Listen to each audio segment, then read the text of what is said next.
Jeff, let's get ripped. Okay. Later. When we're finished taping. Okay. Actually, my little joke is about using RIPs. Raster Image Processors. That's what RIP means? That's what RIP means. Okay. And in the bad old days, in the early days of printing about 10, 12 years ago, programs like Photoshop weren't that terrific at print layout. The printer drivers that manufacturers like Epson provided weren't all that hot. Profiles were hard to come by, hard to make. Everything was not as, well, it's still kind of screwed up. It wasn't as refined. Not as refined. It was much more crude. And so RIPs were very popular because what a RIP basically is, and please jump in, is a program that totally takes over the job of printing. So you're not using an application to print, another application to print with. The printer driver isn't there. These companies use their own printer drivers. They actually talk directly to the print heads, at least the best ones. Yeah. And originally what RIPs were designed for, the Raster Image Processor, was to take vector art and turn it into pixels, because the printers actually have to print pixels, not the vector art. Right, and that's what raster comes from. The raster is vector. The scanning, Yeah. So that's what RIP started as, and they included a lot of usability and functionality for workflow enhancements. So at this point in time, we have a wide variety of different RIPs, but the one that we're going to look at is ImagePrint from ColorByte, not to be confused with ColorBurst. That's a different RIP manufacturer. Right. Now, one of the reasons that we're going to be talking about the ColorByte RIP is it's the one that I used for many years, and I'm very familiar with it. I'm not that familiar with it. With version 8. With version 8, because it's been a few years since I've used it. And what I should say is a lot of the things that I used to use the ColorByte RIP for, I now do in Lightroom. Yeah. Lightroom has very nice page layout capabilities. That's the workflow functionality component of the RIP that Lightroom has assumed. Right. The other thing that I used to use the ColorByte RIP for was profiles, because you simply go on their site and download the profiles for the printer and paper that you need. And if they don't have it, they'll make it for you. And they'll make it. Yeah, exactly. New papers when they come to market. They have and so a forth. huge profile library. Monster. And as we'll see, well, it goes beyond monster. Then the third thing was the printer drivers weren't all that good, but the manufacturers have gotten a lot better. Yes. And even things like the black and white printing mode. I used to use ImagePrint a lot for printing black and white. On the 600 series printers, when Epson came out with those, because the print driver black and white was pretty bad. Right. So which brings us to the question of why would you want to use a RIP if you have programs like Lightroom to print from. Nowadays you can go on a manufacturer's website, you can download profiles for all the common printers. What's the advantage of using a RIP? Well, our good friend and colleague Mark Dubovoy did a review of ImagePrint recently and did a side-by-side comparison, and to his mind and his eyes, he thinks that the ImagePrint on the same paper does a, well, definitely different, but he thinks superior result. And he's tested it and for his images, and I don't disagree with him.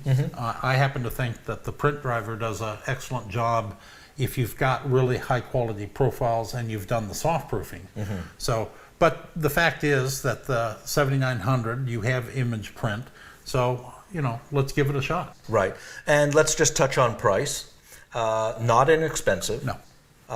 For a 24-inch printer like my 7900, it's $1,500. Going up to a 44-inch printer, it's about $2,500. Smaller printers like desktop 17, 19-inch, it's around $800. So this is not an inexpensive piece of software. On the other hand, it gives you superb image layout capability, picture packages and multiple images, and we'll take a quick look at some of that. You have access to probably thousands of profiles for virtually every paper that's out there, for every printer that's out there. It's a pretty cool package, so let's have a look at it. Click on ImagePrint.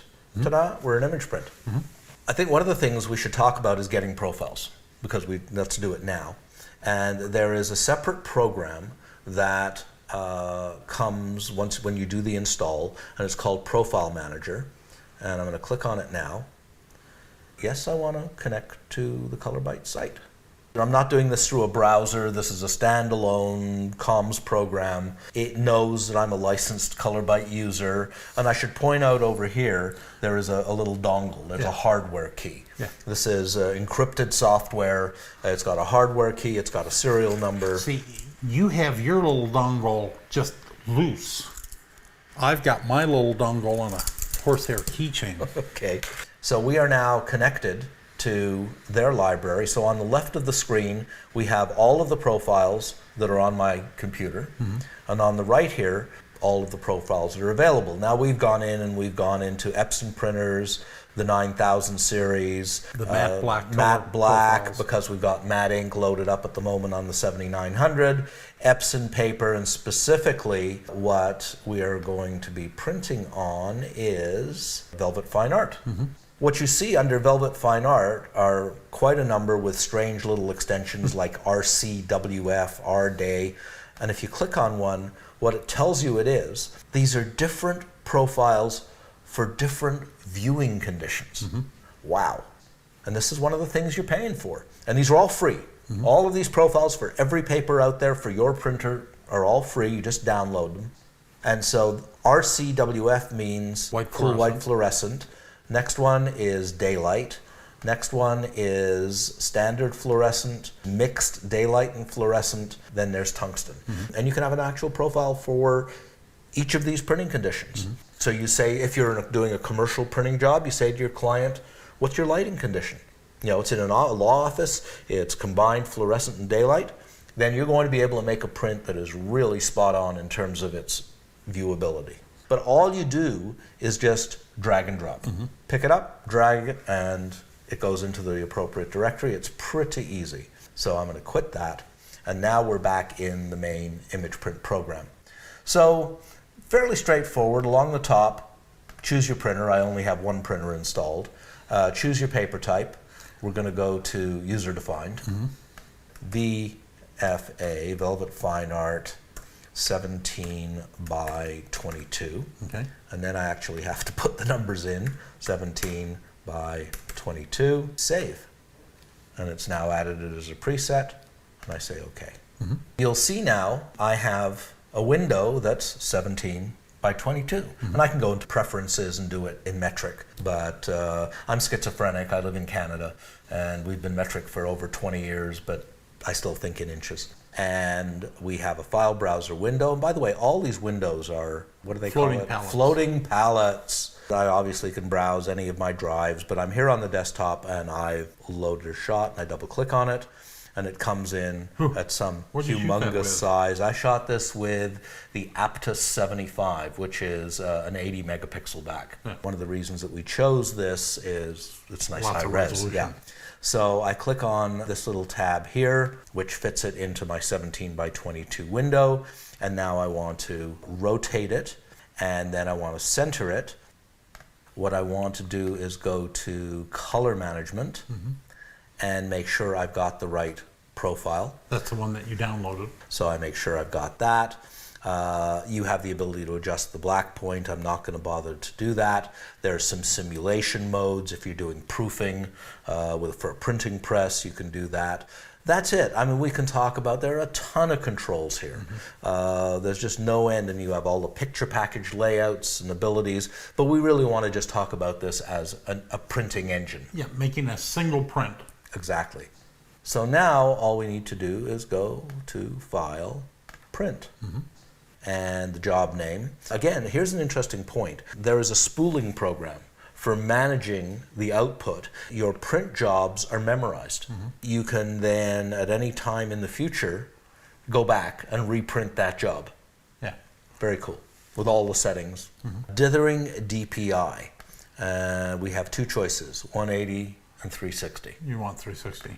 Obviously. One of the things that ColorByte did was literally go in there and engineer the direct to print head controls, bypassing Epson's, basically their separation and dithering. So this is literally ColorByte's dithering. Yep. Which they would argue is superior to Epson's. What they would argue. Mark thinks that too, but Mark Dubovoy. Yep. But And hit print. So the print's done. Oh, that looks nice. very nice. Moving right along. Okay.